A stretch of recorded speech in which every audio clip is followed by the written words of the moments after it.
This is a tribute to Dr. Frederick Banting, the discovery that has led to treatment, life, and endless future possibilities and hope for a cure. According to the Juvenile Diabetes Research Foundation, in the world today there are more than 371 million people with diabetes. In the U.S. alone, there are 26 million Americans with diabetes, and these statistics include both type 1 diabetes and type 2 diabetes. In America today, there are an estimated 3 million people living with just type 1 diabetes, and each year there are more than 30,000 people diagnosed. The total healthcare costs for type 1 diabetes is $15 billion per year. Type 1 diabetes is a chronic condition in which the pancreas is no longer able to produce insulin, which is needed in order for energy to get into the cells. It's a vital necessity so that the body can correctly process carbohydrates and store them into the cell.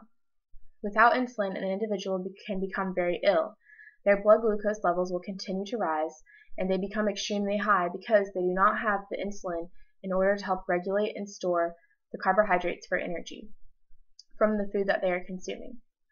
Among other problems, they can experience extreme weight loss, they can become extremely thirsty, they may need to urinate excessively, they'll always be hungry, and they may even have changes in their vision and also be fatigued, since they can't get the energy that they need to function. Type 1 diabetics rely on the daily administration of insulin in order to survive and function every day of their lives.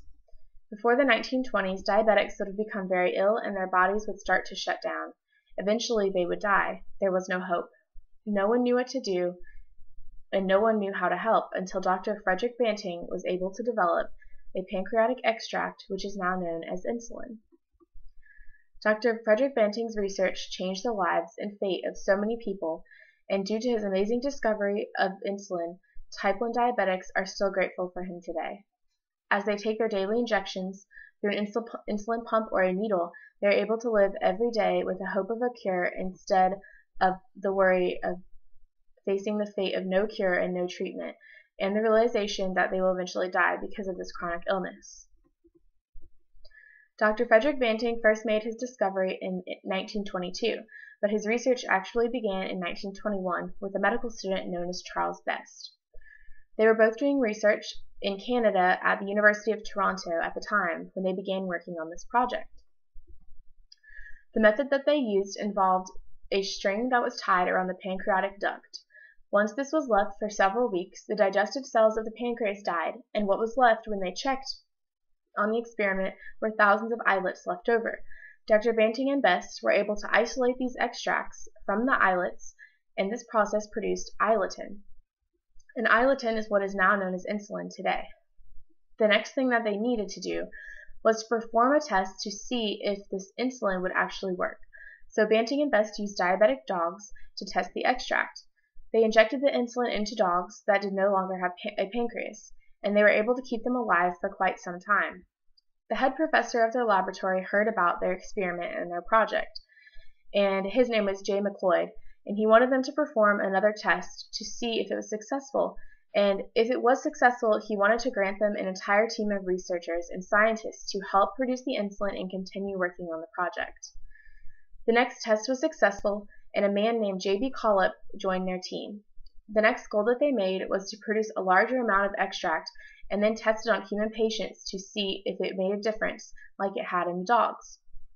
They were able to purify the insulin, and in 1922 they tested the solution on a boy named Leonard Thompson. He was only 14 years old and he was facing his death at a medical center in Toronto. The first try was unsuccessful, but the scientists didn't stop there. They continued to push for their goal. They went back to the lab and they reevaluated the substance. They tried a second time and the results were amazing. The scientists and researchers were so excited and they immediately went to other parts of the hospital that had dying children. They were either in comas or they were dying from ketoacidosis from lacking insulin in their bodies. After they injected them with the substance, they discovered that the children woke up from their comas and began to live again. The hospital and the families were ecstatic. I myself and other type 1 diabetics are grateful for the discovery of insulin. Without Dr. Banting and his associates, I would not be alive today, and so would millions of other people. Dr. Banting had a great mind and a great work ethic, and I'm so thankful that he pushed towards his goals and was able to find a solution for people that do not produce insulin. Although it was a long road and there were several obstacles to overcome on the way, this story really inspired me to always find a way and to believe in the possibilities of a future.